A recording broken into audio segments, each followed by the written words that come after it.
All right, gamers.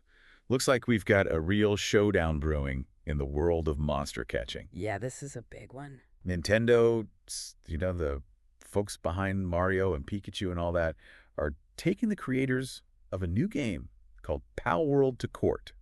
And it's getting messy. Definitely piqued our interest here, and you guys are awesome listeners. You've sent us a ton of articles about this whole legal battle. So let's dive into this, shall we? Let's do it. Okay, so from what I'm gathering, Nintendo's throwing around some serious legal jargon here, claiming patent infringement. But at its core, it sounds like they're basically saying, hey, Palworld is stealing our homework. They're ripping off Pokemon. Straight up. Right. And Nintendo doesn't mess around when it comes to protecting their IPs, especially Pokemon. Not even a little bit. And they're making that crystal clear, actually. I've got a quote here from one of the articles. Nintendo's legal team basically said, and I quote, "In order to protect the valuable intellectual property that we have built up through many years of hard work, we will continue to take the necessary measures against any infringement of our intellectual property, including our brand." Wow. Strong words. Strong words. Okay. So, before we even get into the nitty-gritty of whether or not Palworld is actually a Pokemon clone, I need you to break this down for me. What does patent infringement actually mean when we're talking about video games? Sure thing. Like, what does Nintendo actually have to prove in court to win this case? Okay, so imagine patents like a blueprint for an invention, right? Okay, I'm with you. In this case, it's not some gadget or gizmo. It's specific game mechanics or designs that Nintendo says they own. Okay, so like the way the game works. Exactly. Yeah. Nintendo's arguing that Palworld didn't just take inspiration, they straight up copied the blueprints. To win, they've got to convince the court that those mechanics are unique to Pokemon. Ah, so it can't just be like, oh, both games have monsters. It's got to be something specific that Nintendo can point to and say, we invented this. Exactly. They've got to prove it's their invention and that Palworld is using it without permission. Gotcha. So it's getting really legal heavy, but I gotta say, I'm intrigued. Me too. This is shaping up to be one heck of a showdown. Absolutely. So are we ready to dig into what makes Palworld so similar and yet so different from Pokemon? Let's get into it. So Palworld, Pokemon with guns. Were they trying to get Nintendo's attention? Well, it definitely got people talking, right? No kidding. Yeah. But jokes aside, you've got to admit, the similarities are kind of hard to ignore. For sure. On the surface, you see it, definitely. Those pals, they're calling them. Mm-hmm. Visually, they wouldn't look out of place in a Pokemon game, you know? And the whole capturing thing. Pal spheres, come on! A little on the nose, don't you think? Totally. It's like if Pikachu and Charmander had a baby designed by someone who just binged a marathon of monster-catching anime. But didn't you say there's more to it than that? Oh, yeah, definitely. There's a lot. Yeah, the pals, battles, exploration, even some of the mechanics, like the turn-based combat, elemental weaknesses, all very Pokemon-esque, you could say. Pokemon-esque. I like it. Yeah. But there's that twist, right? That thing that makes Palworld different.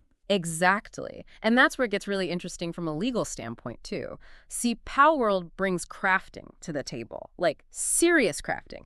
Gathering resources, building bases, even making weapons. Wait, hold up. Weapons. Like actual guns and stuff. You got it. Guns, explosives, the works. They're even saying you can use your pals in, shall we say, unconventional ways. Okay, now that is a curveball Nintendo definitely didn't see coming. I mean, that's a far cry from sending a Pikachu out to shock a Squirtle. Right. Totally different vibe. Palworld's got this whole, post-apocalyptic survival of the fittest thing going on. So it's like Pokemon meets Fallout. Basically. It's a weird mashup, but somehow it works, at least from what we've seen so far. Okay, so we've got some undeniable similarities, but also some pretty big differences. So where do we go from here? Can Nintendo really claim that Palworld stole their whole game, even with these unique elements? So are we saying Nintendo owns the whole monster catching thing now? Like, no one else can make a game like that. Well, that's what's going to get debated in court, right? It's not about owning a whole genre, more like, did Palworld copy specific things Nintendo invented, things they actually have patents for? Okay, so kind of like anyone can make a movie with wizards and dragons, but if your wizard's named Harry Otter and your dragon breathes chocolate syrup, you might have a problem. Exactly. It's those little details, those unique elements that make the difference legally. It's going to be up to a judge or jury to decide if Palworld crossed that line from inspired by to straight up copied. Okay, so worst case scenario for Palworld, what are we talking? Could Nintendo actually force them to shut the whole game down? It's not out of the question. Nintendo's lawyers are definitely playing hardball. One of these articles you sent mentioned a similar case where a game got yanked off digital shelves because of a copyright lawsuit. Yeah. Poof, gone. Wow. Talk about a game over. Yeah, that's the nuclear option, though. More likely, they'll try to hammer out a settlement. Okay, so what does that look like? Probably some changes to Palworld. Maybe ditch the PAL spheres, tweak some of those battle mechanics, make it clear it's not just a Pokemon reskin. So, a little cosmetic surgery for Palworld, and everyone can go back to pretending to be monster trainers in peace. Maybe. It all depends on how much pocket pair the Palworld folks are willing to bend. So far, they've been pretty quiet about the lawsuit. Laying low, hoping Nintendo doesn't notice them. I don't think that's going to work. Probably not. But yeah, everyone's waiting for their next move. Will they fight back or try to make a deal? Big questions. Well, I've got to say, you've definitely given us a lot to think about. This case is a wild ride. It's a big deal for the gaming world. Shows how important it is to protect your creative work. No kidding. So, gamers, what do you think? Did Palworld go too far? Is Nintendo in the right to defend their turf? Hit us up on social media. Let's keep this conversation going.